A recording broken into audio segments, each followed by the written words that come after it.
There are fates in the grim darkness of the far future that are spoken of only in whispers.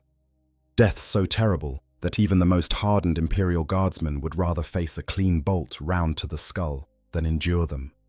But among all the horrors that wait in the void between stars, among all the nightmares that prowl the galaxy's endless war zones, few inspire quite the same visceral dread as falling into the hands of the Orks. Not the swift death that comes from an Ork's chopper cleaving through ceramite and bone. Not the thunderous oblivion of being caught in the path of a battle wagon or trampled beneath the feet of a charging mob of boys. Those are mercies. Those are the kinds of deaths that soldiers can prepare themselves for, that they can face with whatever courage or resignation their training and faith provide. No, the true horror begins when you don't die. When the guns fall silent and the smoke clears, and you find yourself still breathing, still conscious, still aware. When you realize that the greenskins are looking at you not with the simple desire to kill, but with something else entirely. Something that in their crude, violent way might almost be called interest. This is the moment when a human being's understanding of suffering is about to be redefined. In this video, we're going to explore one of the darkest aspects of the Warhammer 40,000 universe. We're going to examine what actually happens when Orks capture humans, not the sanitized versions you might see in codex entries or the brief mentions in Imperial reports. We're going to delve into the documented accounts, the survivor testimonies when they exist, the historical records of Ork conquests, and the grim reality that awaits those unfortunate enough to be taken alive by the galaxy's most numerous and violent Xenos species. This isn't going to be an easy journey. The subject matter is brutal, often disturbing, and serves as a reminder of just how dark the 40K universe truly is. But understanding these horrors is essential to grasping the full scope of humanity's struggle for survival in the 41st millennium. It's a reminder of why the Imperium fights so desperately, why no quarter is asked or given, and why even the most ruthless tactics employed by Imperial forces can sometimes seem justified in the face of such inhuman cruelty. So let us begin with a question that haunts the nightmares of every Imperial guardsman who has ever faced the greenskin tide. What happens when you survive the battle, only to find yourself in Ork hands? Understanding the Ork menace. Before we can truly comprehend the fate that awaits human captives, we must first understand what the Orks actually are. Not the caricature of simple-minded brutes, obsessed with violence that some might imagine, but the terrifying reality of a species engineered for war and refined over millions of years of constant conflict. The Orks are, in the most literal sense, living weapons.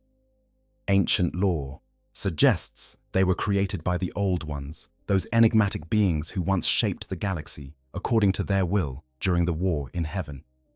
The Old Ones needed warriors who could stand against the relentless advance of the Necrons and the horror of the enslavers. They needed a species that would never tire of war, never question orders, never need complex logistics or supply lines. They needed the perfect soldiers for an eternal conflict. What they created, or perhaps what the Orks devolved into after the Old One's civilization collapsed, is something that exceeds even those original specifications in the most terrifying ways. The Orks are a fungal-based species, reproducing through spores that spread wherever they go. This means that even a single Ork dying on a world can lead to an infestation that will grow and spread like a cancer. They are incredibly resilient, able to survive wounds that would kill any other species outright. Their bodies are composed of thick muscle and bone, shielded by tough green skin that can turn aside blades and even deflect bullets. They grow larger and stronger the more they fight, creating a feedback loop where the most successful warriors become living engines of destruction. But it's their psychology that makes them truly alien and truly terrifying to face. Orks don't fight out of necessity. They don't wage war to acquire resources or defend territory or spread ideology. They fight because fighting is what they were made to do, and it is quite literally the only thing that brings them joy. An orc without a good scrap to look forward to is a miserable creature, prone to fighting with other orcs just to alleviate the tedium of peace. When they find a worthy foe or join a massive warg, they are in their element, experiencing something that no human can truly comprehend. Pure, unadulterated happiness derived solely from violence. This is crucial to understanding what happens to human captives. When an orc captures rather than kills you, it's not because they're showing mercy. The concept of mercy is utterly foreign to them. It's not because they value your life or see you as a fellow sapient being deserving of basic rights. To an orc, you are fundamentally something other than them, a humie, a squishy git, something made of fragile flesh that breaks when you hit it, that squeals when you hurt it, and that can be put to use in ways that make the orc's life easier or more entertaining. The orc's social structure is brutally simple. Might makes right. The biggest, strongest orcs become the bosses, the war bosses, and eventually the warlords who lead massive waves across the stars. This hierarchy is constantly in flux, with ambitious orcs challenging their superiors, sometimes through formal combat, sometimes through simple assassination. The strong rule not through any divine right or political maneuvering, but through pure physical dominance. If you can beat the current boss in a fight, you become the new boss. It's that straightforward, that primal, that utterly alien to human concepts of governance and social order. Below the war bosses and their subordinate knobs are various specialist castes, and understanding these specialists is crucial to understanding how orc society functions. The mech boys are perhaps the most important of these specialists. They possess an innate, instinctual understanding of technology that defies rational explanation.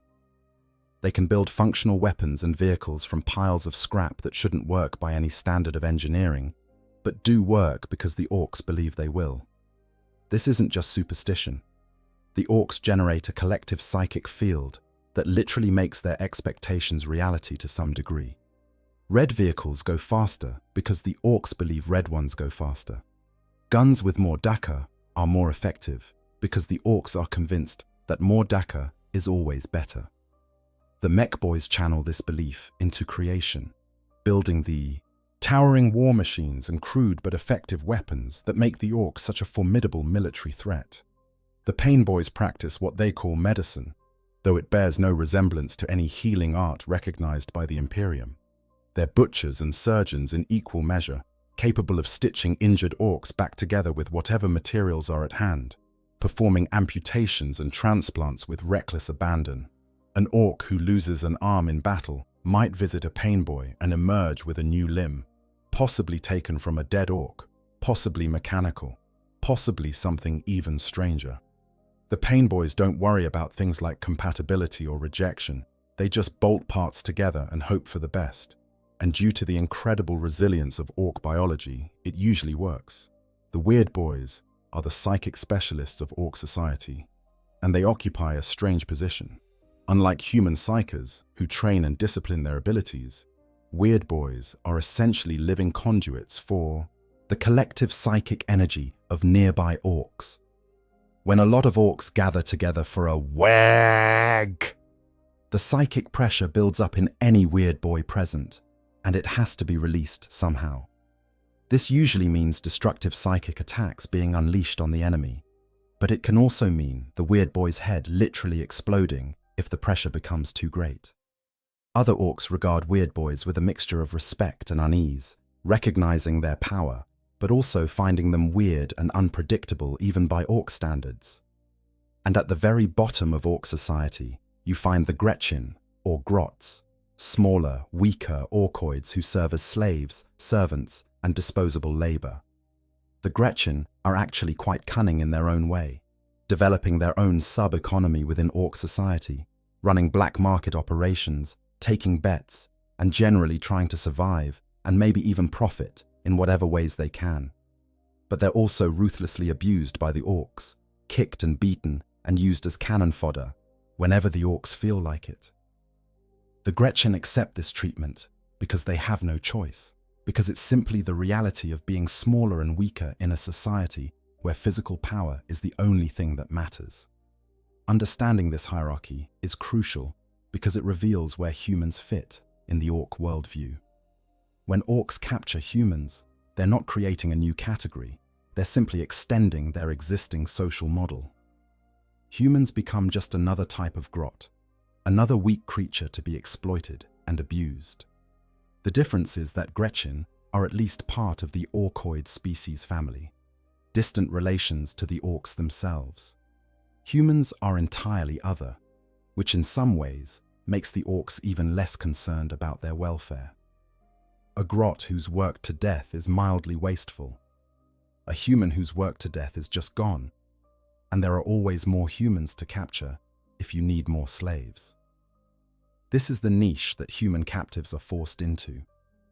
You become, in essence, another kind of grot, another creature to be worked to death, beaten when convenient, and discarded when no longer useful. The Rundhards, the Orks who specialize in managing the Gretchen, extend their brutal oversight to human slaves as well. They carry whips, grabber sticks, and grot prods, electric weapons designed to shock and subdue. They use squighounds, vicious creatures that will tear apart any slave who tries to flee or fails to work hard enough.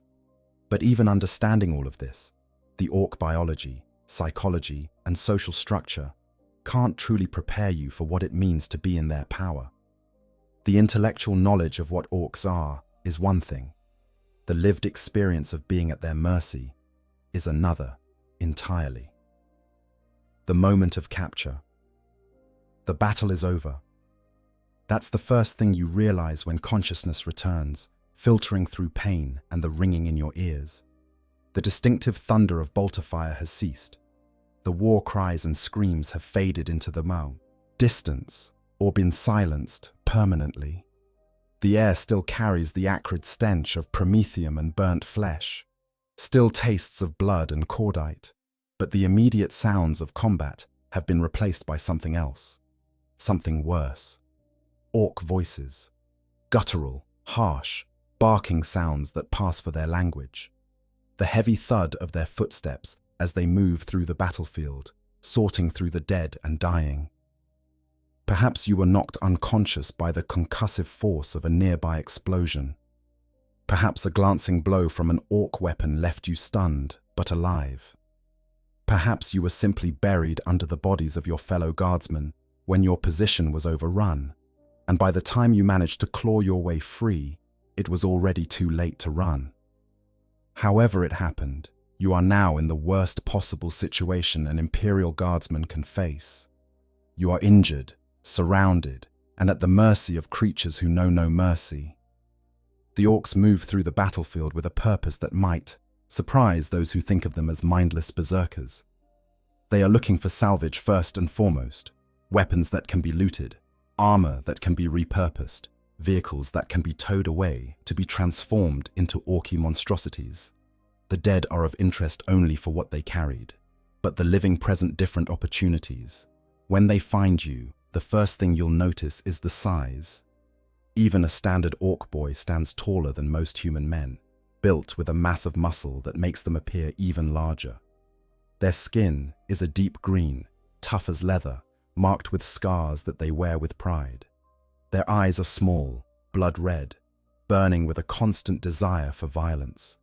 Their mouths are filled with jutting fangs, and when they grin, which they do often, it is the expression of a predator that has found prey. The Ork that discovers you might call out to its fellows in its crude language. More will come, gathering around to look at you with something like curiosity. They'll poke you with their weapons, checking if you're still alive, if you can still move. They'll laugh, a sound like gravel being ground together, if you flinch or cry out. Pain is funny to them. Your weakness is entertaining. You might try to speak to them, to plead or negotiate or reason.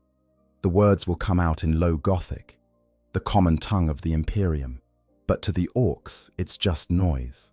Most Orks speak only their own brutal language, a series of guttural growls and barked syllables that sounds more like animals fighting than coherent communication.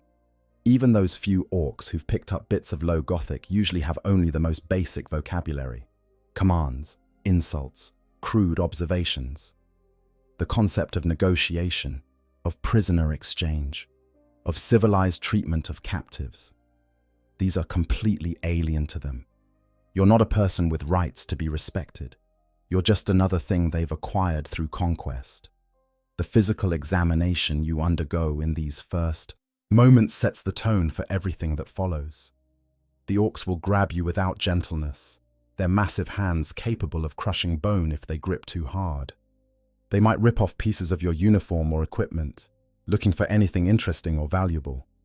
If you have medals or insignia that catch their eye, they'll tear them off, possibly taking some of your skin with them. If you resist or cry out too loudly, they might hit you, not with the intent to kill, but with enough force to make it clear that resistance is futile. During this process, you'll notice things about the orcs that your training might have mentioned, but that take on new significance when you're at their mercy.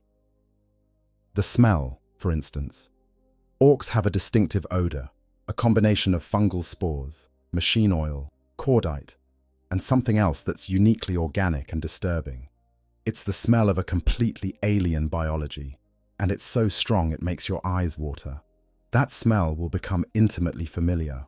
In the days ahead, a constant reminder that you're in the power of creatures fundamentally different from yourself. Their voices, too, carry a quality that's difficult to describe if you haven't heard it up close. There's a roughness to them, a grating quality that comes from their thick vocal cords and aggressive manner of speaking. When they laugh, which they do often, it's not a sound that communicates joy in any way a human would understand. It's harsh, aggressive, almost violent in its intensity. They laugh like they fight, with their whole bodies, with complete commitment, with no restraint whatsoever. What happens next depends on several factors. If you're obviously too injured to be useful, if you're missing limbs or have suffered wounds that would make you a burden even by orc standards of slave labor, they might just kill you for fun. A quick stomp with a massive boot, a casual swing of a chopper, and you're done. In a dark way, this is the better outcome. But if you appear relatively intact, if you look like you could work, then the real nightmare begins. They'll drag you to your feet, and their idea of helping you stand involves grabbing whatever part of you is convenient and hauling with enough force to nearly dislocate your shoulder. If you can't walk, they'll drag you. If you resist, they'll hit you until you stop resisting. They won't waste time with restraints or careful handling. You're not a person to them. You're cargo. The orcs will gather their human captives together, often along with any surviving members of other species they've captured. Depending on the size of the battle, you might find yourself in a group of dozens or even hundreds of prisoners. You'll be herded, pushed, shoved, and struck whenever you move too slowly or in the wrong direction. The orcs find this process hilarious. Watching the weak little humans stumble and fall and try to help each other up is comedy gold to creatures who respect nothing but strength. During this initial period, you'll start to notice the hierarchy among the orcs. The bigger ones boss around the smaller ones, who boss around the Gretchen, who are looking for anything smaller and weaker than themselves to abuse. You are now at the absolute bottom of this hierarchy. Even the smallest Gretchen can kick you, shove you, or steal from you with impunity. If the battlefield is still on an inhabited world, the orcs might march you for days, sometimes longer, toward whatever camp or settlement they've established. You'll walk until you collapse, and when you collapse, you'll be beaten until you get up and walk some more. Some prisoners will die on these marches, unable to keep pace, succumbing to their wounds or simply giving up. The orcs show no concern for the loss of a few slaves. There are always more humans to be captured. You'll be given no food unless the orcs decide to throw something at you, and what they consider edible might be squigs that are still alive and trying to bite. You, or fungus, that's only barely less toxic than poison. Water, if you're lucky enough to get any, will be whatever foul liquid is available. And you'll drink it, because the alternative is dying of thirst. The orcs themselves can consume things that would kill a human outright, and they don't understand or care that your constitution is weaker than theirs. During the march, you'll also witness what the orcs do for entertainment.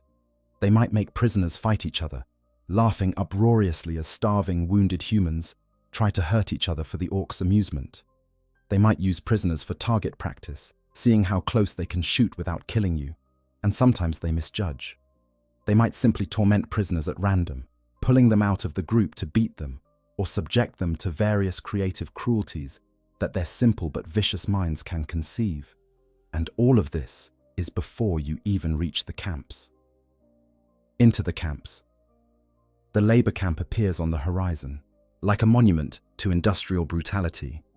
If the orcs have been on this world for any length of time, they will have established sprawling settlements that combine the worst aspects of a military base, a scrapyard, and a slave plantation. Crude structures made from salvaged metal, wood, and whatever other materials the orcs could loot or the slaves could scavenge rise in haphazard patterns. Smoke from countless fires and forge works fills the air with a choking haze. The sounds of hammering, grinding, and the roar of engines never cease. And everywhere, there are orcs. Working on machines, arguing with each other, occasionally breaking into fights that might end in death or might end in raucous laughter and mutual respect. The sheer number of them is overwhelming.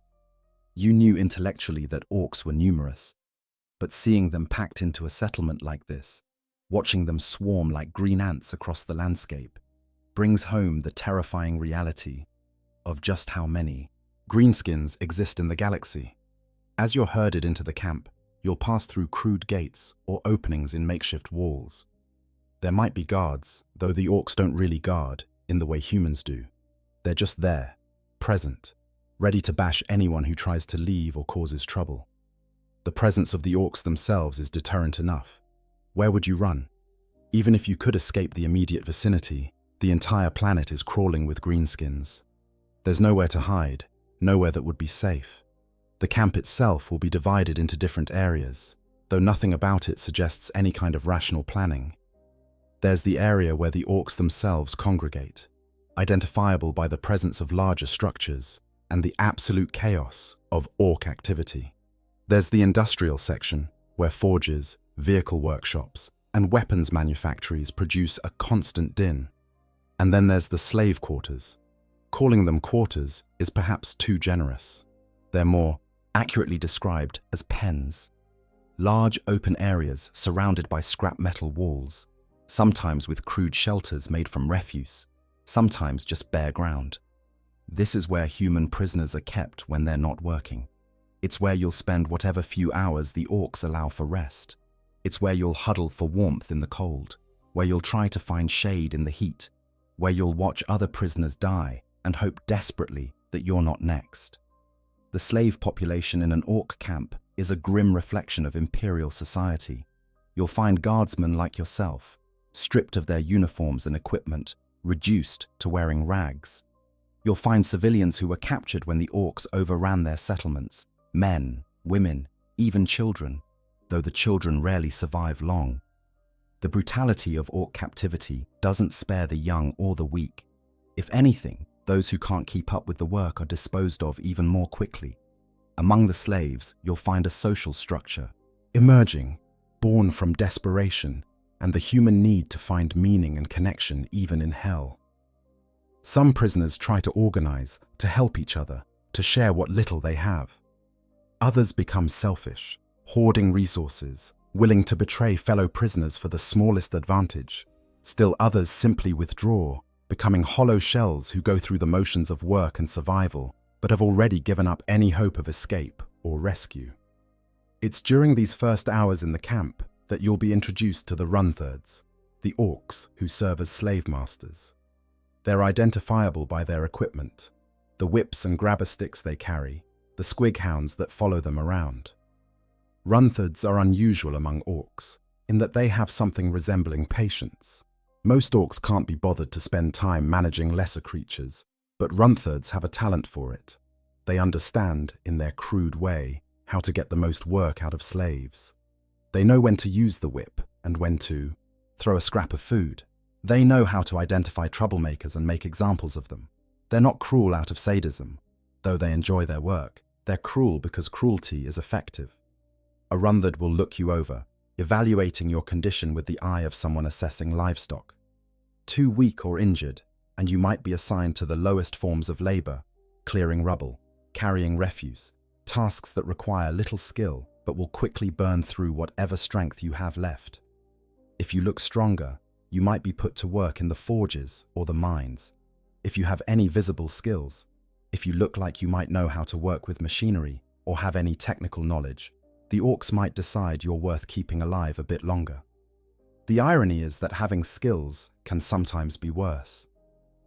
A slave who knows nothing is just muscle to be used up and discarded. A slave who knows how to operate machinery, how to repair equipment, how to make things that the Orks need for their war effort. That slave becomes valuable, at least temporarily, and that means they'll keep you alive to exploit those skills, which means enduring the camps for much longer than those who are simply worked to death in a matter of weeks. You'll be assigned to a work detail, given minimal instructions, usually delivered with shouts, shoves, and gestures, rather than any attempt at clear communication.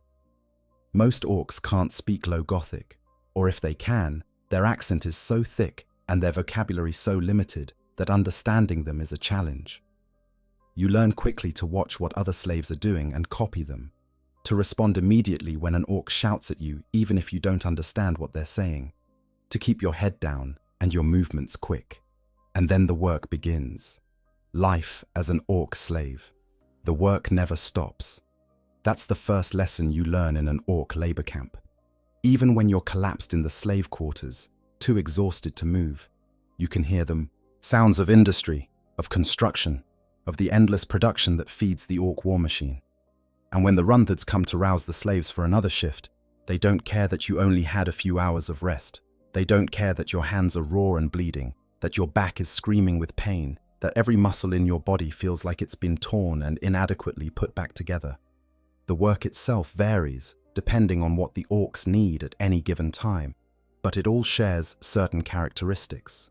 It's always physically demanding, it's always dangerous, it's always accompanied by the constant threat of violence from your overseers, and it's always done with inadequate tools, minimal safety measures, and an absolute disregard for the well-being of the workers. If you're assigned to the mines, you'll be sent down into tunnels that were dug by previous slaves, supported by minimal bracing, prone to collapse at any moment. You'll hack at rock faces with tools that are barely more than sharpened metal scraps, filling crude containers with ore that you'll then haul back to the surface. The air in the mines is thick with dust that makes breathing difficult, that coats your lungs and will eventually kill you even if nothing else does. Slaves die in cave-ins regularly. The Orks don't bother with rescue efforts. They just dig new tunnels and send more slaves down. In the forges and manufactories, the work is equally brutal. You'll be hauling raw materials, operating crude presses and hammers, assembling pieces of Ork technology under the watchful eye of mech boys, who will beat you if you don't work fast enough or if you damage anything they consider valuable. The heat in these places is oppressive, especially on worlds where the Orks have set up their camps in already hot climates. Slaves pass out from heat exhaustion regularly. Those who can't get back up are dragged away. Construction work means carrying building materials, pieces of scrap metal, chunks of stone, loads of whatever refuse the Orks have decided to incorporate into their latest project. You'll climb rickety scaffolding that wouldn't pass any safety inspection ever conceived by human engineers. You'll work at heights where a single slip means death. The Orks don't use safety harnesses. They don't believe in them for themselves, and they certainly aren't going to waste resources protecting slaves. Loading ammunition is one of the most common tasks. The Orks go through ammunition at a prodigious rate, and every shell, every bullet, every bomb needs to be moved from where it's made to where it's needed. You'll form human chains, passing heavy boxes and crates from hand to hand, loading them onto trucks and wagons and whatever other vehicles the Orks have cobbled together. The ammunition is often unstable. Ork manufacturing standards being what they are, there's always a chance that something will explode. When it does, everyone nearby dies, and the Orks just laugh and get more slaves to clean up the mess. Other slaves are assigned to more specialized tasks based on whatever skills the Orks think they might possess. If you had any technical training in your former life, if you ever worked with machinery, or showed any aptitude for understanding how things work, the Orks might try to put those skills to use. You might be forced to help maintain their vehicles, to assist the mech boys in their workshops, to operate equipment that requires more precision than Ork hands can manage. This is not a privileged position. You're still a slave, still beaten regularly, still on the edge of starvation. But the work itself might be marginally less brutal than hauling rocks in the mines, and the mechs might be slightly less likely to kill you outright if you're making yourself useful. Some slaves are put to work in the squig pens, tending to the various types of squigs that the Orks cultivate. Squigs are strange creatures, varying wildly in size and function, but all sharing a certain malevolent vitality that makes them difficult and dangerous to handle. Eaten squigs need to be fed and kept from fighting each other too much. Attack squigs need to be prevented from escaping and attacking their handlers. The hair squigs used by Ork barbers need to be maintained in their aggressive state. Working with squigs is dangerous. They bite, they thrash, they sometimes explode or release noxious gases. But it's work that the Orks themselves don't particularly enjoy doing, which means there's always a need for slaves willing, or forced, to do it. Food preparation, such as it is, falls largely to Gretchen and human slaves. The Orks aren't particular about how their food is prepared. They'll eat things raw, charred to ash, or anywhere in between. But someone has to butcher the squigs. Someone has to tend the fungus groves. Someone has to transport food from where it's produced to where it's consumed. These tasks are unpleasant in ways that go beyond mere hard work. The smell of the Ork food preparation areas is overwhelming. The sight of what the Orks consider food can make even a starving human hesitate before eating. And there's always the dark knowledge that some of the meat being prepared might be from other slaves, from fellow humans who met their end in the cooking pots. Waste management is another task that falls to the lowest members of Ork society. The Orks produce vast amounts of refuse, broken weapons, damaged vehicle parts, spent ammunition casings, the remains of their meals, their own excrement, and everything else that results from a large population of violent, messy creatures living in close quarters. This waste has to go somewhere, and moving it is work fit only for slaves. You might spend your days hauling baskets of refuse to disposal sites, wading through filth, breathing air so foul it makes you gag with every breath. The Orks don't care about sanitation the way humans do, so these disposal sites are often just massive piles of rotting garbage, breeding grounds for disease and vermin. The variation in work assignments means that the slave population is spread throughout the Ork settlement. You're not confined to a single location, but are moved around as the Orks need labor in different areas. This movement, paradoxically, makes the experience of captivity even more psychologically taxing. You never settle into a routine, never fully adapt to one set of conditions before being moved to another. One day you're in the mines, the next you're in the forges, the day after that you're hauling supplies across the settlement. The constant change prevents you from developing any strategies for survival beyond the most basic, and it means you're perpetually off balance, perpetually uncertain of what fresh hell awaits you each morning. The rationing of food, if it can be called that, is deliberately designed to keep slaves on the edge of starvation. The Orks throw whatever they consider waste to the mechs. Slaves, squig offal, fungus that's past its prime by Ork standards, occasionally dead animals they've hunted that are too small to be worth their own time eating. You eat it anyway, because the alternative is starving to death. You learn to suppress your gag reflex when you bite into something that tastes of rot and corruption. You learn to chew and swallow quickly before your mind can fully process what you're consuming. Water is only marginally better. It comes from whatever source the orcs have available. Puddles, streams, tanks that haven't been cleaned in who knows how long. It's often contaminated, causing disease that spreads through the slave population like wildfire. The orcs don't understand or care about sanitation. They're immune to most diseases that would kill humans. They can eat things that are actively poisonous to us and just get a stomachache. They don't comprehend that humans are more fragile, and even if they did, they wouldn't care. Sleep is a precious commodity, offered in short bursts between work shifts. You sleep on bare ground, or on piles of rags if you're lucky enough to scavenge them, pressed close to other slaves for warmth when it's cold, trying to find any space with airflow when it's hot. The nights are filled with sounds, the moans and cries of the injured and dying, the distant sounds of orc revelry, sometimes the screams of prisoners being tortured for entertainment. Medical care doesn't exist. If you're injured in a way that doesn't immediately kill you but prevents you from working, you're on your own. Other slaves might try to help if they can, fashioning crude bandages from rags, trying to set broken bones with no proper tools or knowledge. But resources are so scarce, and everyone is so focused on their own survival that altruism is a luxury few can afford. More often, the injured are simply left to die, and their bodies are dragged away by the orcs or by Gretchen to be disposed of. The physical toll of this existence is catastrophic. Within weeks, even the strongest guardsmen are reduced to emaciated shadows of themselves. Muscles waste away from malnutrition, even as the work demands more and more from them. Injuries accumulate, bruises that never heal, cuts that become infected, joint damage from repetitive motions, and carrying loads too heavy for human bodies. Many slaves develop a persistent cough from the dust and smoke they inhale constantly. Others suffer from dysentery or other intestinal diseases from the contaminated food and water.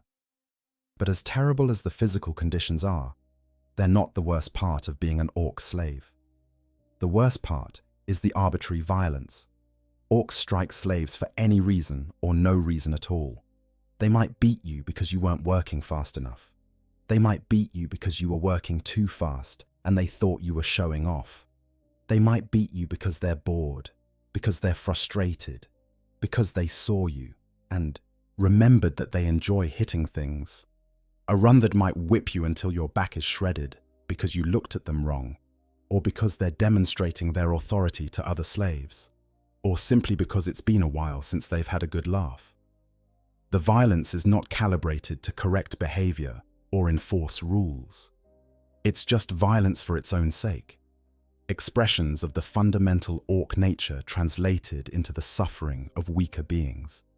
You can do everything right, be the perfect slave, and still get beaten within an inch of your life because an orc wandered past and felt like hitting something, and you endure it because the alternative is death.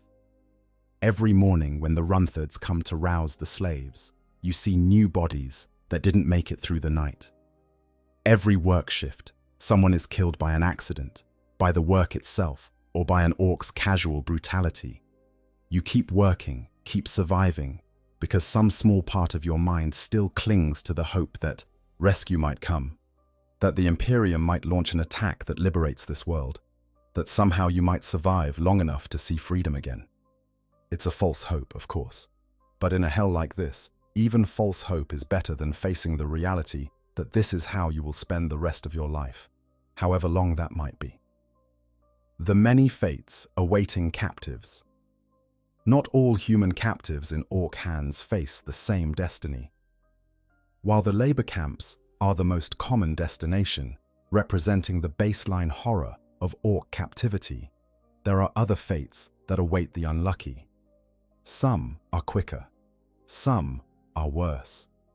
Understanding the full range of possibilities is essential to grasping the complete nightmare of what it means to be captured by greenskins. For a significant number of prisoners, the fate that awaits is straightforward, brutal, and mercifully brief. The orcs eat humans. This is not a metaphor or an exaggeration. It's a documented fact that appears in multiple sources, from the accounts of survivors to the reports of Imperial forces liberating Ork-held worlds.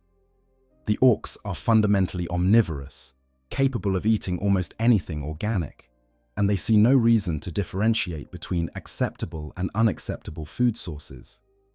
Humans are meat. Meat gets eaten. Sometimes this is opportunistic. An Ork gets hungry while overseeing slaves, grabs one, and that's that. Sometimes it's more organized. On worlds where the Orks have established large, stable settlements and enslaved significant portions of the human population, they may actually practice what can only be described as livestock management. Humans are kept in pens, fattened up as much as Ork rationing allows, and then slaughtered when needed. The bodies are prepared in ways that range from crude cooking to simply butchering and consuming raw. The Orks aren't particular about how they eat. They just eat. The horror of this fate is compounded by the fact that it can happen at any time. A slave working in the mines might be suddenly grabbed by a hungry Ork who decided that this particular human looks appetizing. There's no warning, no build-up. One moment you're alive and working, the next you're being dragged away while other slaves look on helplessly, knowing that it could be them next, that there's nothing they can do, that the Orks can take any of them whenever they feel like it. On some worlds, particularly those that the Orks have controlled for extended periods, there are reports of humans being bred for food. This represents perhaps the most dystopian outcome imaginable. Entire generations of humans born into captivity, never knowing freedom, existing only to provide sustenance for their alien masters. These breeding populations are kept in conditions that make the labor camps look humane by comparison. The individuals selected for breeding are chosen based on physical size and health, forced to reproduce, and their offspring are either added to the breeding stock or consumed. The psychological trauma of such an existence is beyond comprehension. Another fate that awaits some prisoners is to serve as entertainment. Orks love a good fight, and while they prefer to fight each other or worthy enemies, watching lesser creatures battle can also be amusing. Human prisoners might be thrown into makeshift arenas, given crude weapons, and forced to fight each other or against dangerous animals for the amusement of Ork spectators. These fights are barely a step above murder. The participants are usually already weakened from captivity, given weapons they barely know how to use, and matched against opponents with overwhelming advantages. Sometimes the entertainment takes other forms. Torture, for an Ork, is not about extracting information or breaking someone's will. It's about seeing what happens when you do various things to a fragile creature. They might wonder what sounds a human makes when subjected to increasing levels of pain. They might be curious about how much damage a human body can take before it stops functioning. They approach torture with the same mindset a cruel child might approach pulling the wings off insects, not out of malice per se, but out of a genuine alien curiosity combined with a complete lack of empathy. The particularly sadistic among the Orks, though all of them are sadistic by human standards, might keep favorite toys, individual prisoners who have proven especially entertaining to torment. These unfortunates might survive longer than average slaves, not because they're valued, but because their captors aren't done playing with them yet. When the Ork finally tires of the game, or when the prisoner's body simply can't take any more abuse, death comes almost as a relief. A smaller number of prisoners find themselves conscripted into combat roles, though not in any way that implies they're being trusted or elevated. The Orks might use humans as cannon fodder, forcing them to walk ahead of Ork, formations to detect mines or draw enemy fire. They might be given explosive charges and told to run at enemy positions, serving as crude guided missiles. They might be chained to vehicles or war machines, forced to serve as living shields or to operate mechanisms that are too small for Ork hands. These combat slaves rarely survive more than a single engagement. There's a particular cruelty in this fate that goes beyond the physical danger. These prisoners are being forced to fight against their own people, against fellow humans who might be trying to liberate the very world they're on. They become traitors not through choice but through coercion, and if they survive an encounter with Imperial forces, they face being shot as collaborators. The Orks find this incredibly funny. In rare cases, individual Orks develop what might charitably be called relationships with specific human slaves. These are not friendships in any meaningful sense. Rather, an Ork might decide that a particular human is amusing or useful and should be kept around. This can actually be one of the better outcomes for a prisoner, at least in relative terms. Personal slaves of Orks might be treated marginally better than the general slave population, which means they're beaten less frequently and given slightly more food. They're still slaves, still at the absolute mercy of creatures who could kill them on a whim, but they're not worked to death in the mines or thrown into the cooking pot immediately. These personal slaves often serve as translators, as the Ork they serve might want to communicate with other humans. They might maintain the Ork's equipment, perform tasks that require smaller hands or more precision than an Ork can manage, or simply serve as someone for the Ork to talk at when they're bored. The psychological toll of this position is immense. You're alive because you're useful or entertaining, and the moment that changes, your fate is sealed. You must balance being valuable, enough to keep around without becoming so troublesome that you're disposed of. You must perform tasks for creatures waging war against your own species. And you must do all of this while maintaining whatever shreds of your sanity and humanity you can. The ultimate fate for almost all Ork captives is death. Whether it comes quickly or slowly, painfully or relatively mercifully, everyone captured by Orks dies in captivity. The question is never if, but when and how. Some last days, some last weeks. A few might last months, particularly if they possess valuable skills or are exceptionally resilient. But the end point is always the same. The bodies of dead slaves are disposed of with about as much ceremony as the Orks might give to any other refuse. Sometimes they're eaten, even after death. Sometimes they're just thrown into refuse heaps or left where they fell. On worlds where the Ork presence has persisted for years, these disposal sites become nightmarish ossuaries, piled with bones and decomposing remains, monuments to the countless humans who suffered and died in alien captivity. The physical reality of captivity. To truly understand what happens to a human in Ork captivity, we need to examine the physical breakdown of the body under these conditions. The human form, remarkable in its resilience in some ways, is also shockingly fragile when subjected to prolonged abuse, malnutrition, and the constant physical demands that Ork slavers impose. The first and most immediate physical impact is malnutrition. The human body requires a certain baseline of calories, proteins, vitamins, and minerals to function. In Ork captivity, prisoners receive a fraction of what they need. The food, such as it is almost entirely lacking in nutritional value by human standards. Squig meat is fatty and difficult to digest. The fungus that forms a staple of the Ork diet causes intestinal distress in humans. The occasional scraps of other food sources are barely enough to keep starvation at bay. Within the first week, prisoners begin to experience the effects of acute malnutrition. Energy levels plummet. The body begins cannibalizing its own fat stores, then its muscle tissue. Mental acuity decreases as the brain lacks the glucose it needs to function properly. Wounds heal more slowly. The immune system begins to fail, making prisoners susceptible to every disease and infection present in the unsanitary conditions of the camps. After a few weeks, the physical transformation becomes dramatic. Prisoners lose massive amounts of weight, their bodies becoming gaunt, skeletal shadows. The skin develops a yellowish or greyish tinge, hanging loose on frames that no longer have the muscle and fat to fill it out. The eyes sink into their sockets, taking on a hollow, haunted look. Hair begins to fall out in clumps, teeth loosen in the gums. The work demanded of slaves accelerates this decline.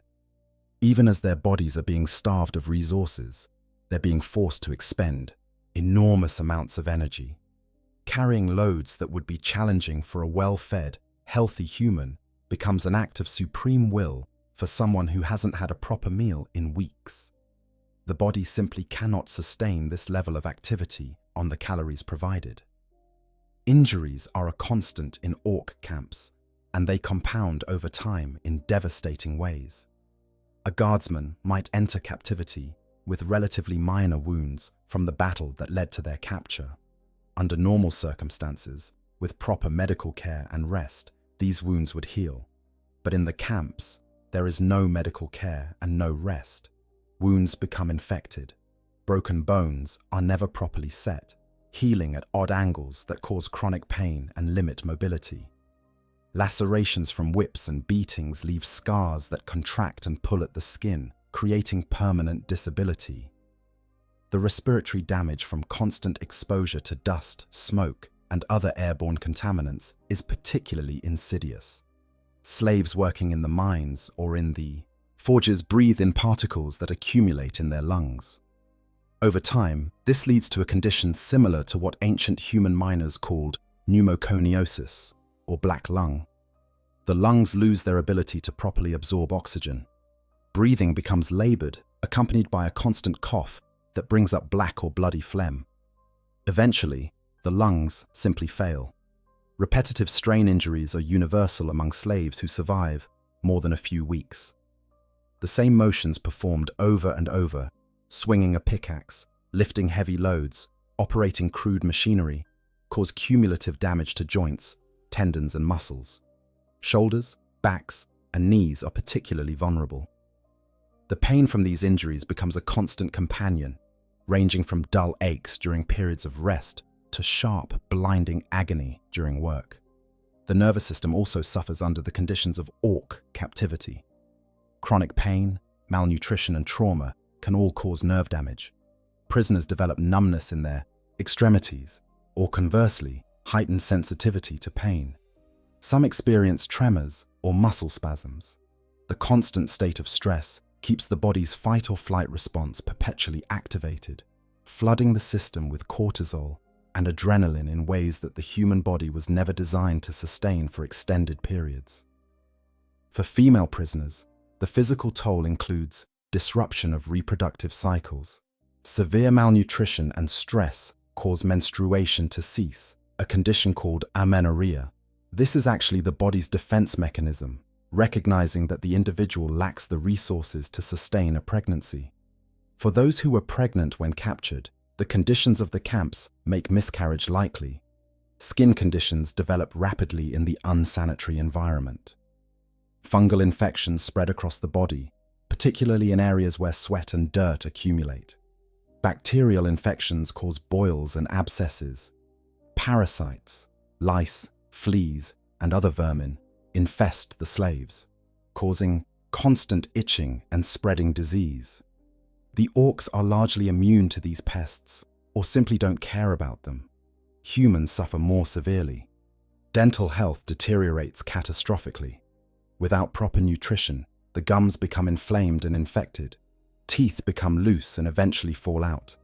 This creates a vicious cycle, as the inability to properly chew food makes it even harder to extract what little nutrition is available from the terrible rations provided. The loss of sensory acuity is another consequence of prolonged captivity.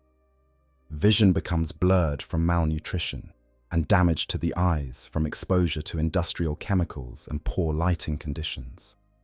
Hearing damage from the constant noise of Ork industry leaves many slaves partially or completely deaf. The sense of smell becomes dulled, which might actually be a mercy given the overwhelming stench that permeates the camps. Perhaps most insidious is the damage to the immune system. Malnutrition, stress, lack of sleep, and constant exposure to pathogens all work together to break down the body's defenses. Diseases that a healthy human immune system could fight off become life-threatening. Infections that would normally be minor become systemic. The camps are breeding grounds for epidemics, and when illness sweeps through the slave population, the death toll is staggering. The Orks, observing all of this, fail to understand the significance. To them, humans are just naturally weak. The fact that prisoners sicken and die so easily is simply proof that humans are inferior creatures. They don't connect the dots between the conditions they impose and the deterioration of their slave population. If slaves die too quickly, they just capture more. The galaxy is full of humans, after all.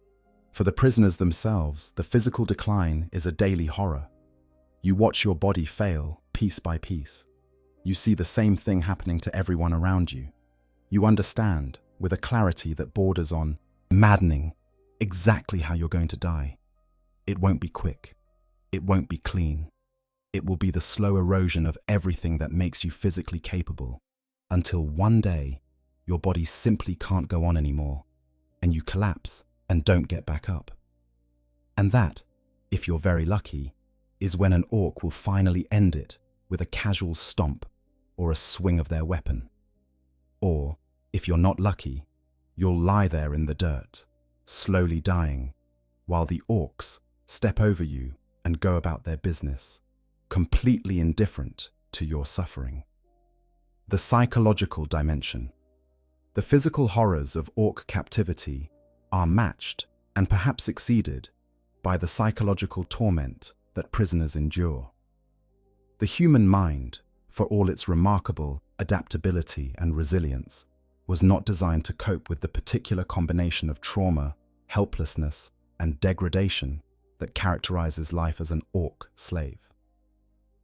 Understanding this psychological dimension is crucial to grasping the full nightmare of the experience.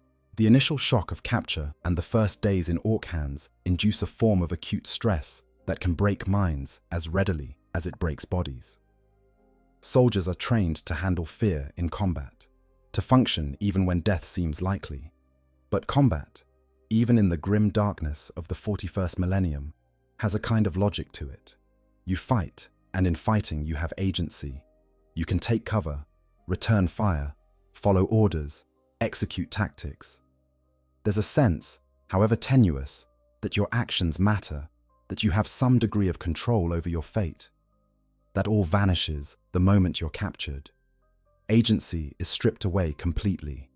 You have no control over anything, not where you go, not what you do, not what happens to your body. Every decision is made for you by creatures who regard you as barely more than an object. This sudden and total loss of control is profoundly disorienting, triggering psychological responses that range from panic attacks to dissociative states where the mind essentially detaches from reality as a defense mechanism. The constant fear becomes a corroding presence in the psyche. In combat, fear comes in waves, intense during active fighting, receding during lulls. In the camps, there is no lull. Every moment carries the potential for violence. The orcs might decide at any time to beat you, kill you, or do something worse. You can't predict when it will happen. You can't prevent it. You can only wait, hour after hour, day after day, for the next act of casual cruelty to descend upon you or someone near you. This state of permanent hypervigilance is exhausting in ways that go beyond physical tiredness. The constant flood of stress hormones damages the brain's structure over time. The hippocampus, which processes memory and learning, begins to atrophy. The amygdala, which processes fear and emotion, becomes hyperactive. The prefrontal cortex, responsible for executive function and rational thought, loses effectiveness. Prisoners literally lose the ability to think clearly, to plan, to regulate their emotions properly. Witnessing atrocities inflicted on fellow prisoners creates its own psychological trauma. Humans are social creatures. We're wired to feel empathy, to experience distress when we see others suffering. In the camps, you're forced to watch helpless while others are beaten, tortured, killed. Sometimes the orcs specifically make you watch, wanting to see your reactions.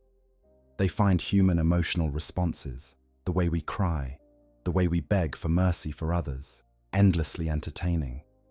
The guilt that survivors feel is another crushing burden. Why did they take that person instead of me? Why am I still alive when so many others have died? Could I have done something to help them? The rational part of your mind knows that you couldn't have done anything, that any attempt to intervene would have just gotten you killed too. But the emotional part doesn't care about rational explanations. It sees only that you stood by, while horror unfolded in front of you. The dehumanization inflicted by the Orks works insidiously on the prisoner's sense of self. You are not treated as a person. You are not addressed by name. You are not shown any recognition of your individuality or humanity. You are just another human, interchangeable with all the others, valued only for the work you can provide. Over time, some prisoners begin to internalize this treatment. They start to believe, on some level, that they really are lesser creatures, that they deserve what's happening to them, that they're weak and worthless, just like the Orks say they are. This internalization of the oppressor's view is a survival mechanism as much as it is a symptom of trauma. It's psychologically easier to believe you're worthless than to maintain the belief that you're a valuable human being who is being subjected to unimaginable injustice. The former belief requires no action, no resistance, no hope. The latter belief, if held onto, creates constant cognitive dissonance between how you believe you should be treated and how you actually are being treated. That dissonance is agonizing. The loss of identity accelerates as time passes. The things that once defined you, your rank, your regiment, your home world, your family, your skills, your personality, all of these fade into irrelevance in the camps. Who you were doesn't matter. Only what you can do for the Orks matters. Some prisoners cling desperately to their identities, repeating their names to themselves, remembering details of their past lives. Others let it all go, finding it easier to simply exist as a blank slate, a body that works and suffers but no longer thinks of itself as a person with a history and potentially a future. The absence of hope is perhaps the most corrosive psychological factor. In most difficult situations, humans can sustain themselves with hope. Hope that things will get better. Hope that rescue will come. Hope that they'll escape. Hope that their suffering has meaning. In Ork captivity, these hopes are systematically crushed. You know that the Imperium launches liberation campaigns against Ork-held worlds, but you also know that such campaigns take time to organize, and the galaxy is vast. The chances of help arriving before you die are vanishingly small. Escape is essentially impossible. Where would you go? The entire planet is controlled by Orks. Some prisoners create smaller, more immediate hopes to sustain themselves. Maybe I'll survive today. Maybe I'll get a slightly larger portion of food. Maybe the Orks will be in a good mood and won't beat us as much. These tiny aspirations replace grand dreams of freedom, and even these small hopes are often disappointed. When you can't even hope for something as basic as not being beaten today, the psychological foundation of the will to survive begins to crumble. Mental illness becomes endemic in the camps. Depression is universal, the complete absence of pleasure, the weight of despair, the loss of motivation that makes even basic tasks like eating feel impossibly difficult. Anxiety manifests as constant panic, hyperventilation, inability to sleep even when rest is possible. Some prisoners develop psychosis, hallucinating or developing delusions as their minds retreat from an unbearable reality. Others become catatonic, essentially shutting down all psychological processes as a final defense mechanism. The relationships between prisoners add another layer of psychological complexity. In theory, the slaves might band together, support each other, form communities of mutual aid. In practice, the conditions of the camps make that incredibly difficult. Everyone is so focused on their own survival that altruism becomes a luxury few can afford. Resources are so scarce that sharing means you might die sooner. Trust is nearly impossible when anyone might betray you to the Orks for a slight advantage. Yet humans are social creatures. and the need for connection persists even in hell. Some prisoners do form bonds, finding in each other a reason to keep going, even when everything else seems lost. These relationships can be sources of great strength, providing emotional support and helping individuals maintain some sense of their humanity. But they also create new vulnerabilities. Watching someone you care about suffer, knowing you can't help them, can be more agonizing than enduring your own pain. And when that person inevitably dies, the grief adds yet another layer of trauma. The concept of time becomes distorted in captivity. Days blur together into an endless present of suffering. The past life you had before, capture begins to feel unreal, like something that happened to someone else. The future beyond the next shift, the next beating, the next meager meal, becomes impossible to conceptualize. You exist in an eternal now that consists only of pain and work and the struggle to keep breathing. For those who do eventually die, and remember, that's almost everyone, the psychological state at the end is often one of relief. The mind has endured so much for so long that death is no longer frightening. It's a release from an existence that has become unbearable. Some prisoners reach a point where they actively seek death, doing things they know will get them killed just to make it stop. Others simply give up, their bodies continuing to function for a short while after their minds have already surrendered. The few individuals who do survive captivity, whether through Imperial rescue or the incredibly rare successful escape, carry these psychological scars for the rest of their lives. Post-traumatic stress disorder is a certainty. Survivors experience flashbacks, nightmares, hypervigilance, difficulty forming relationships, inability to feel safe even in objectively safe environments. Many develop substance abuse problems or other self-destructive behaviors as they try to cope with memories that never fade. The common saying that they survived is only technically true. The person who emerged from Ork captivity is not the same person who was captured. That person died in the camps. What survives is something fundamentally changed, carrying wounds that will never fully heal. The phases of captivity and identity loss. Understanding the experience of Ork captivity requires recognizing that it's not a static state. The captive passes through distinct phases, each with its own particular horrors, each representing a further erosion of the self and a deeper descent into the nightmare that has become their existence. The first phase, which we might call the shock phase, encompasses the initial capture and the first days in Ork hands.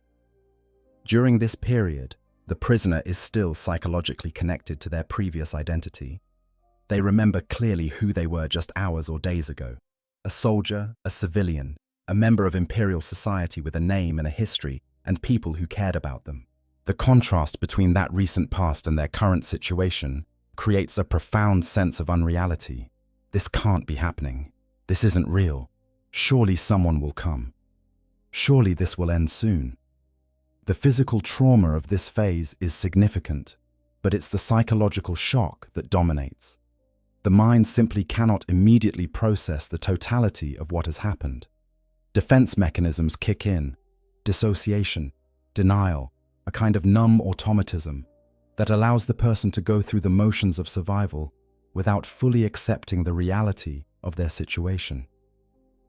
Prisoners in this phase often describe feeling like they're watching themselves from outside their bodies, like the person being beaten and forced to work is someone else entirely.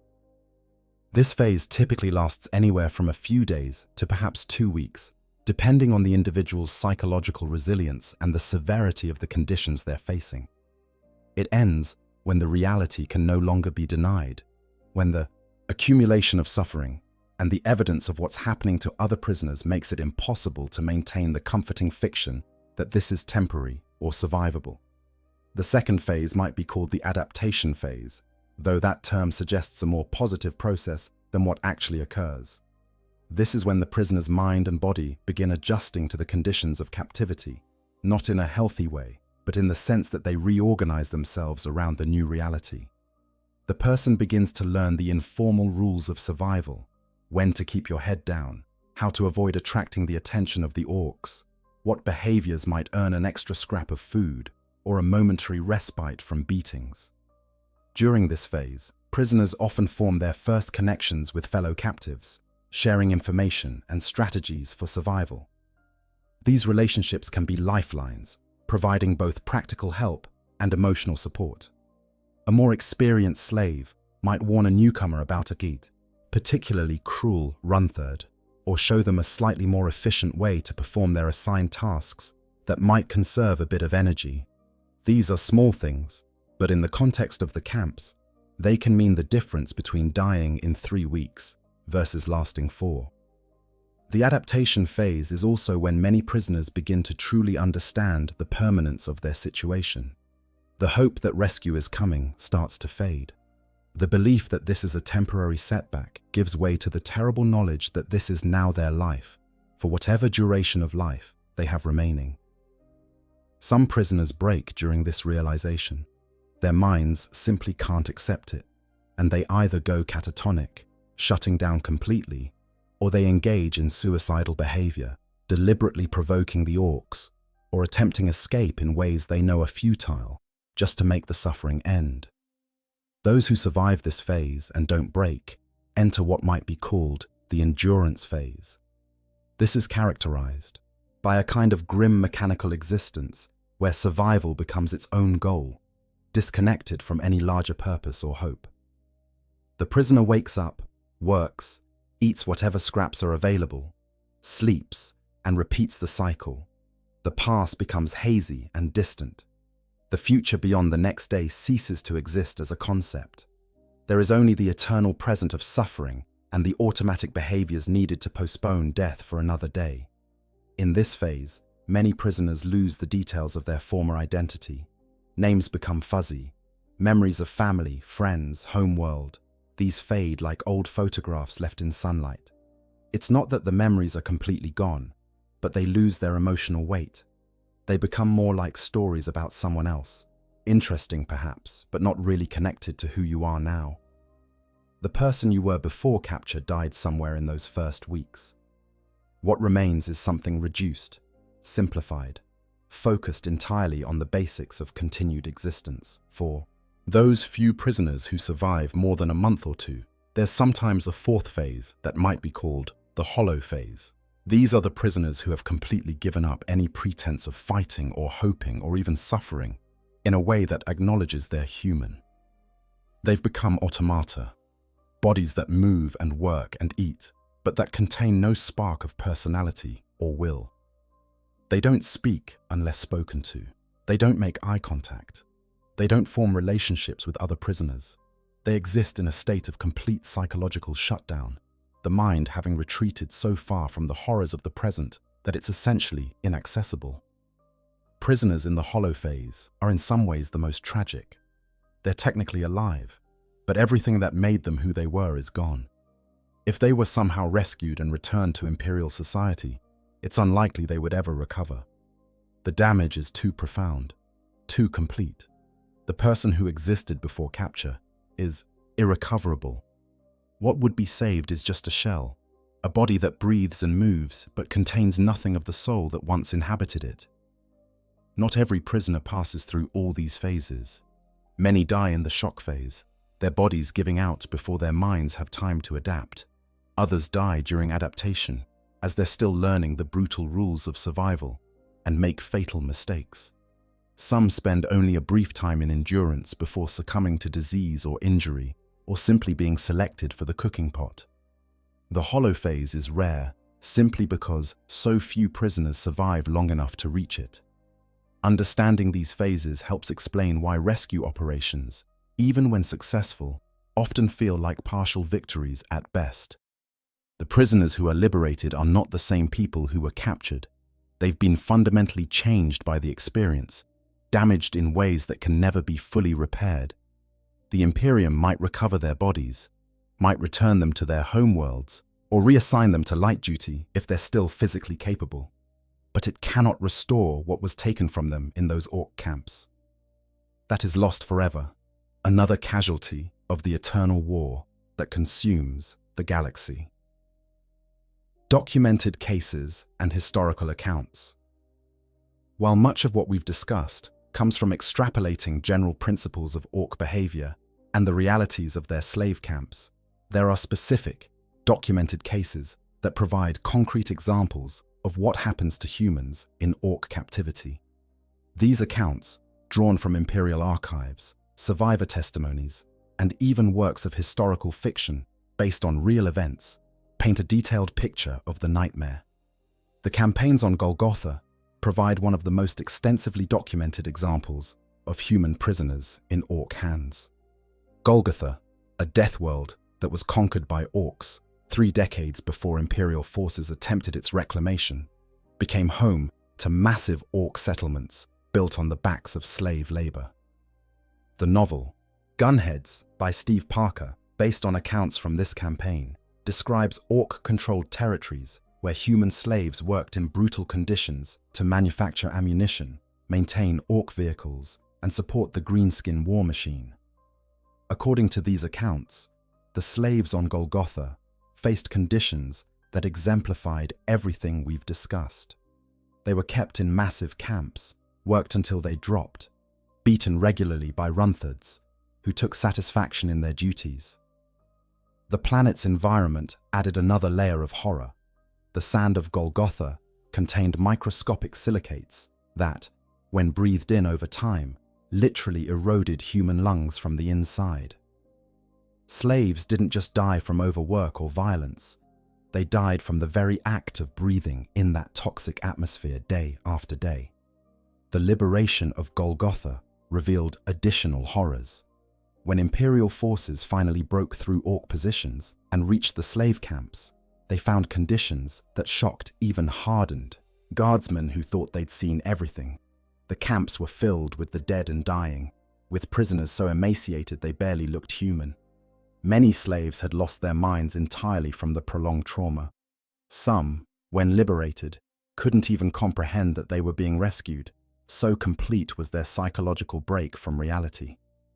The reports from Golgotha also confirmed what many had suspected but hoped wasn't true.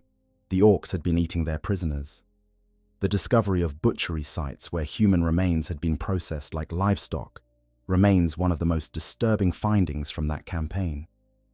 It provided undeniable proof that humans in Ork captivity faced not just slavery and abuse, but the very real possibility of being consumed by their captors. The planet Armageddon, site of multiple massive wars between the Imperium and Ork WH40Ks, has its own grim catalogue of accounts. The legendary Commissar Yarrick, one of the greatest Ork fighters humanity has ever produced, spent years in Ork captivity himself. His experiences, while atypical in that he survived and eventually escaped, provide insight into what life under the greenskins is like. Yarrick witnessed the full brutality of Ork treatment of prisoners, saw how they used humans for labor and sport, and observed their complete lack of anything resembling mercy. What makes Yarrick's account particularly valuable is that he didn't just survive physically, he survived psychologically, maintaining his identity and his will to resist throughout his captivity. His account describes the mental disciplines he employed to keep himself sane, the constant awareness that he needed to remain useful to avoid being killed, and the strategic thinking required to eventually engineer his escape. But Yarrick was exceptional in every way. For the average prisoner, the psychological tools that saved him would be inadequate. The Beast Arises series, chronicling events from the 32nd Millennium, when an Ork, Wag of unprecedented size, nearly destroyed the Imperium, contains references to worlds where the Orks didn't just enslave the population, but actually began breeding humans specifically for food.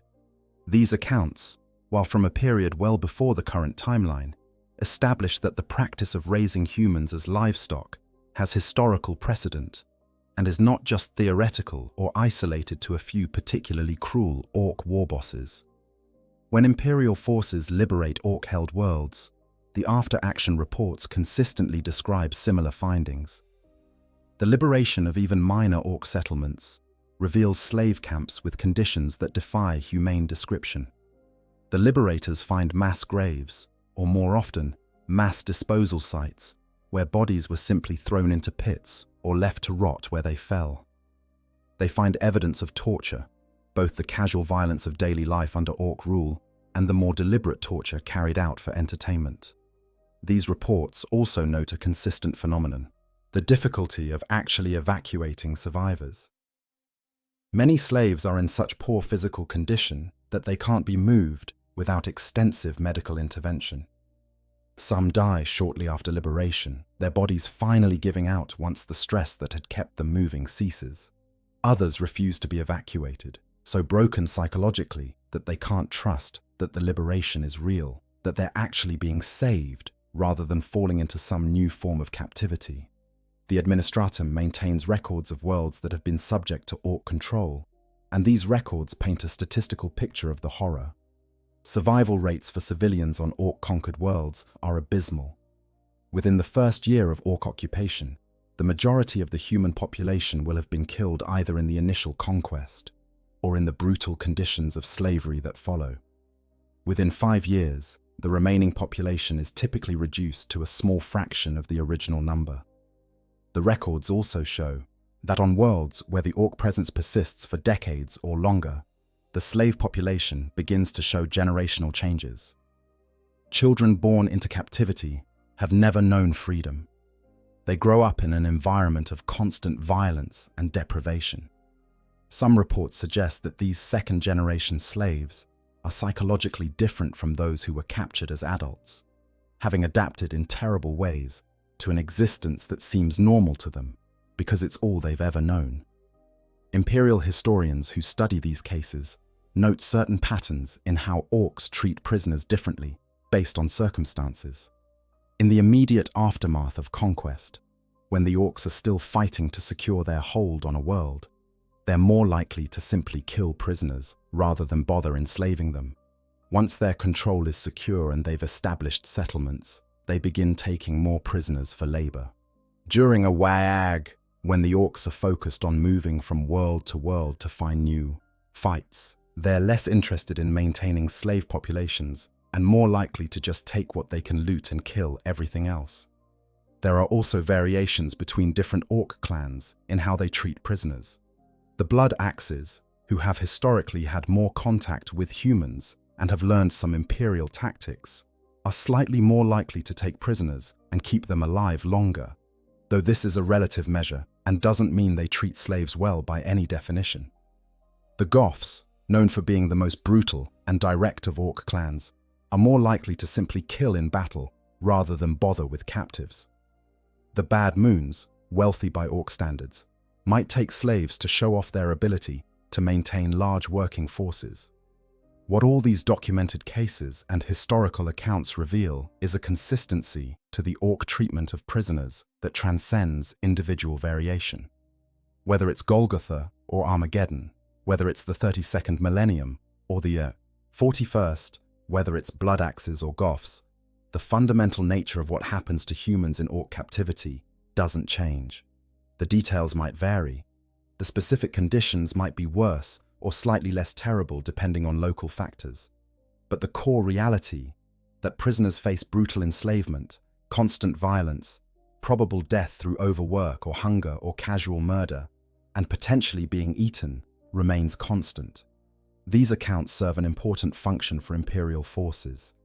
They remind soldiers why surrendering to Orks is never an option, why fighting to the death is genuinely preferable to being taken alive.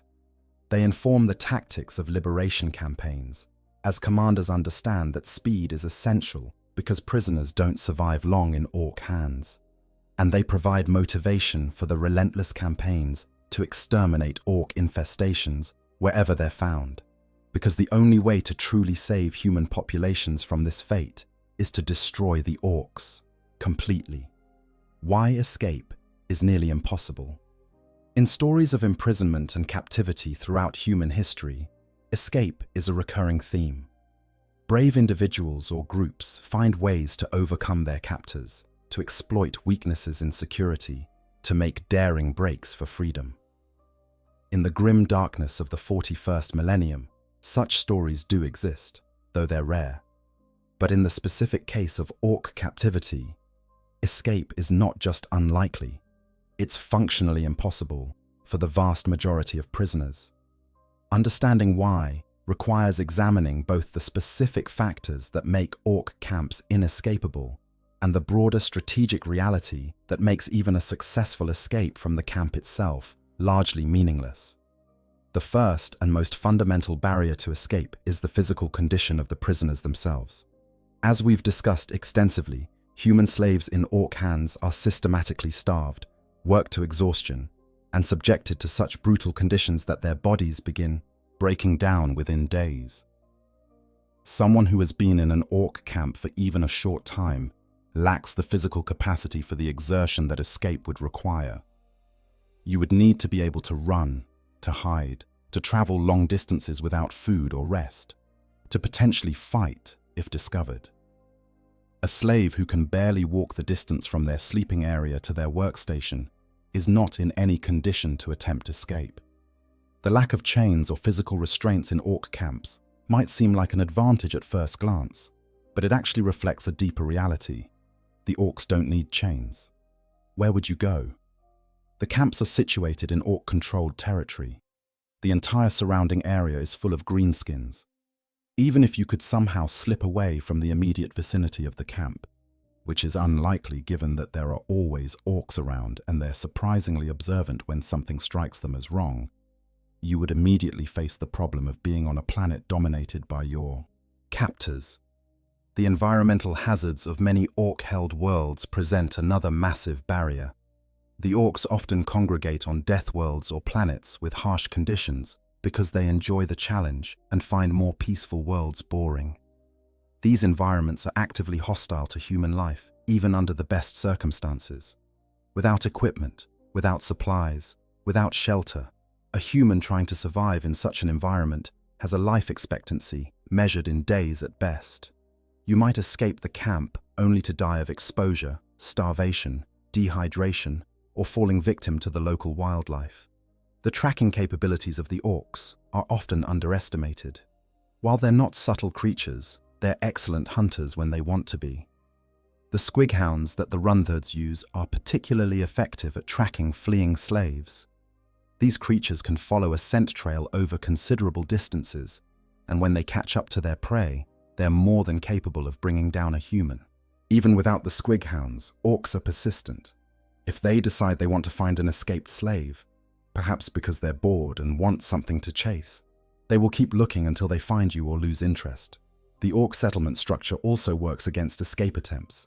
Camps are typically part of larger settlements or positioned near major Ork concentrations. This means that even if you could get out of the camp proper, you're still in an area saturated with greenskins. The noise and activity of Ork settlements is constant, so there's no quiet time when you could slip away unnoticed. The Orks don't sleep in shifts the way humans do. Some are always awake, always moving, always causing chaos. From a strategic perspective, even if you achieved the nearly impossible and managed to escape the immediate area, you face the reality of being on an enemy-held world with no resources, no communication, and no way to reach safety. The nearest Imperial territory might be light years away. The planet itself might not have any remaining human populations outside the slave camps. There's nowhere to go, nowhere to hide, no one to call for help. The psychological state of prisoners works against escape attempts as much as the physical barriers do. As we've discussed, the conditions of captivity break people mentally.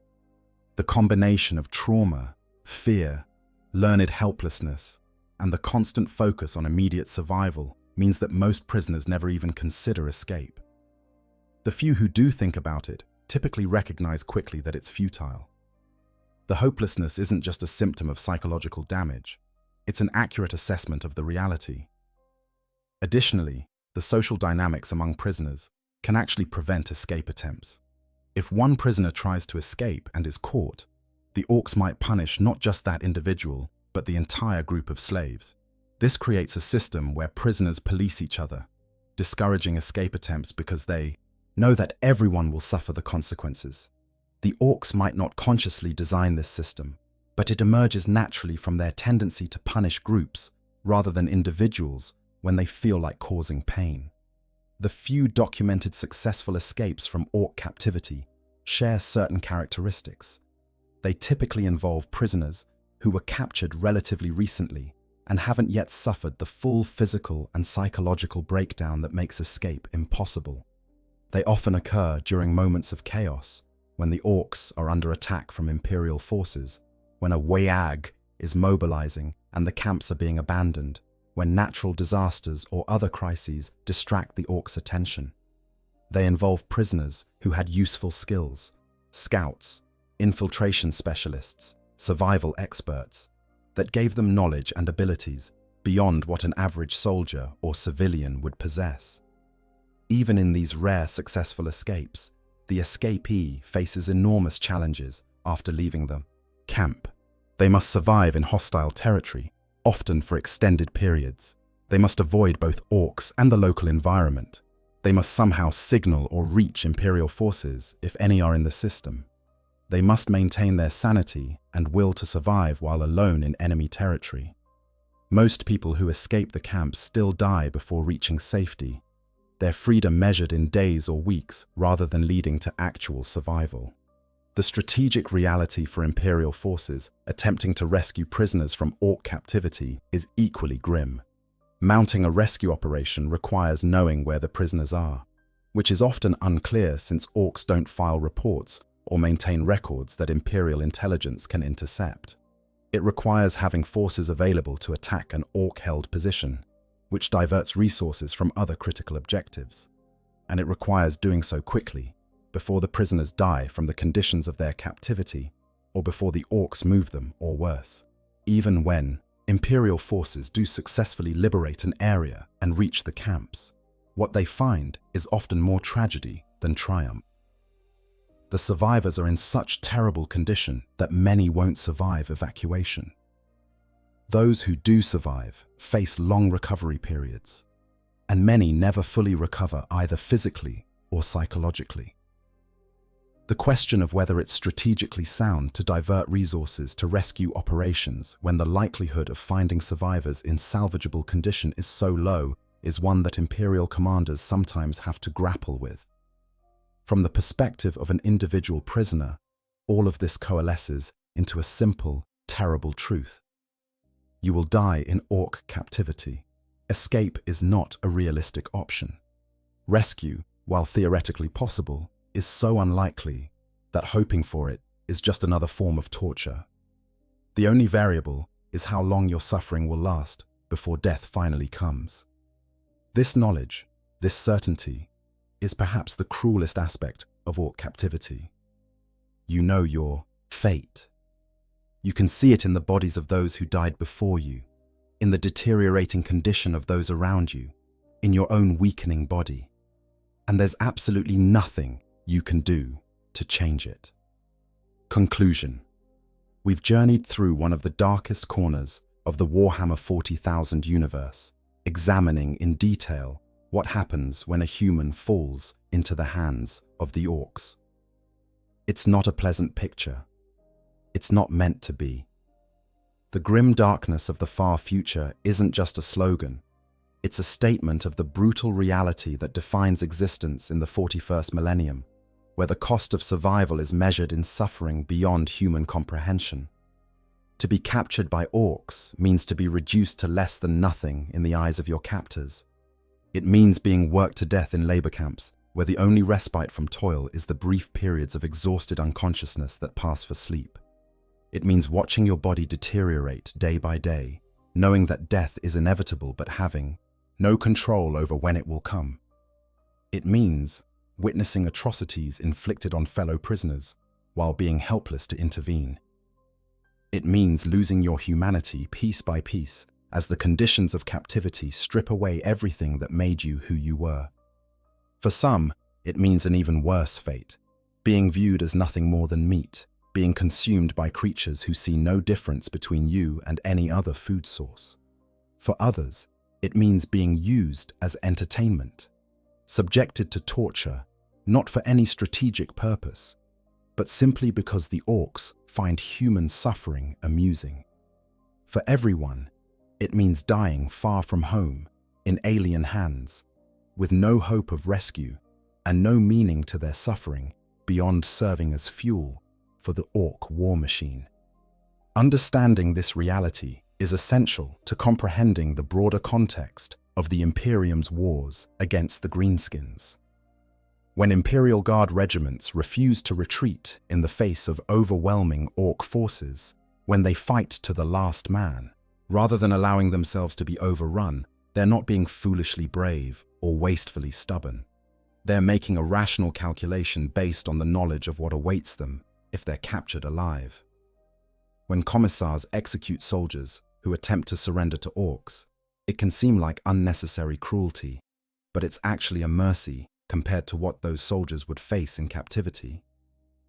The treatment of human prisoners by Orks also explains why the Imperium's response to Ork invasions is so ruthless, why entire Ork-held worlds might be subjected to exterminatus, rather than bothering with liberation campaigns. The calculus is grim but simple. By the time Imperial forces could mount a successful invasion and rescue operation, most prisoners will already be dead, and the few survivors will be so broken that their recovery is uncertain. Sometimes it's more merciful to deny the Orks their slaves and resources through total destruction than to leave human populations in their hands.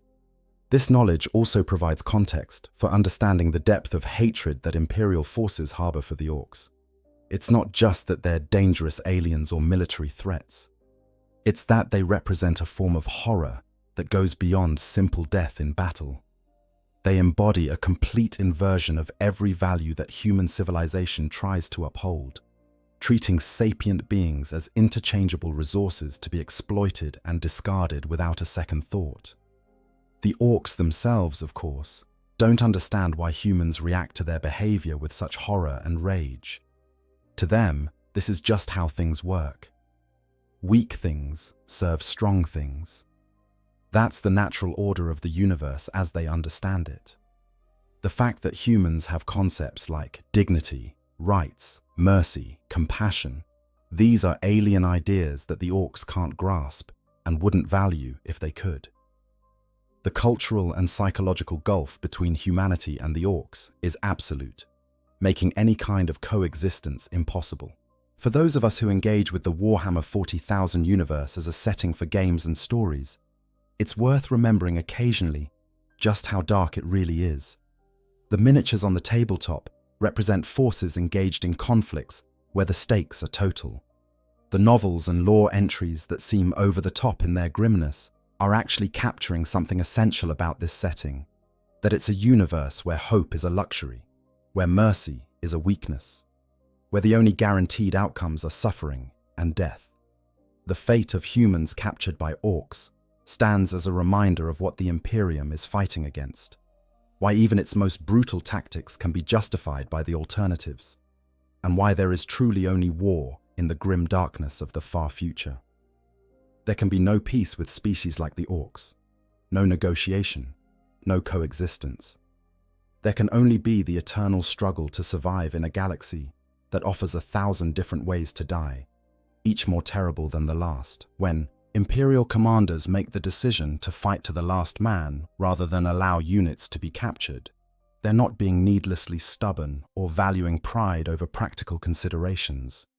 They're making the cold calculation that death in battle is genuinely preferable to what awaits in Ork captivity. When the Ordo Xenos sanctions exterminatus on Ork-held worlds, destroying entire planets rather than allowing them to remain in greenskin hands, it's not merely about denying resources to the enemy. It's about ensuring that no human populations continue to suffer the horrors we've described, that no more generations will be born into slavery and die in labor camps. The psychological impact on Imperial forces who've witnessed the aftermath of Ork captivity cannot be overstated. Soldiers who participate in liberation campaigns and see what's left of the slave populations, if anything is left at all, carry those images with them for life. They understand in a visceral way what they're fighting to prevent.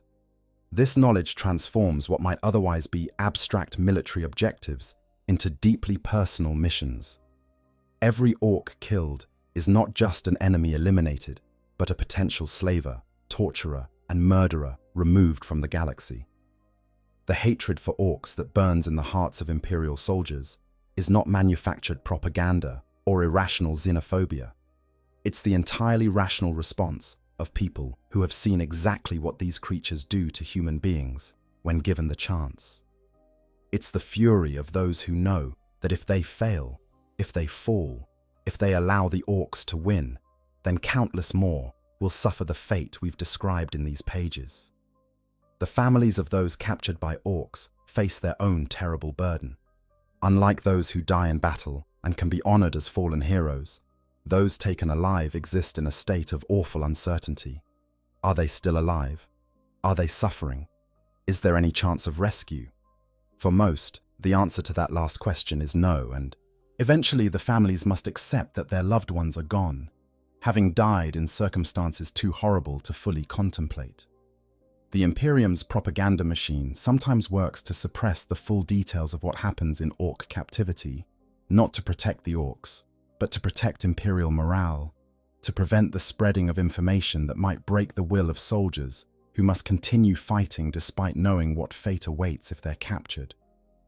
Better to let soldiers believe that capture means a quick death than to burden them with the knowledge that it means something far worse, something that might make even the bravest warrior hesitate in the crucial moment when hesitation means defeat. If you found this exploration of the darker aspects of Warhammer 40,000 lore valuable, please consider liking this video and subscribing to the channel.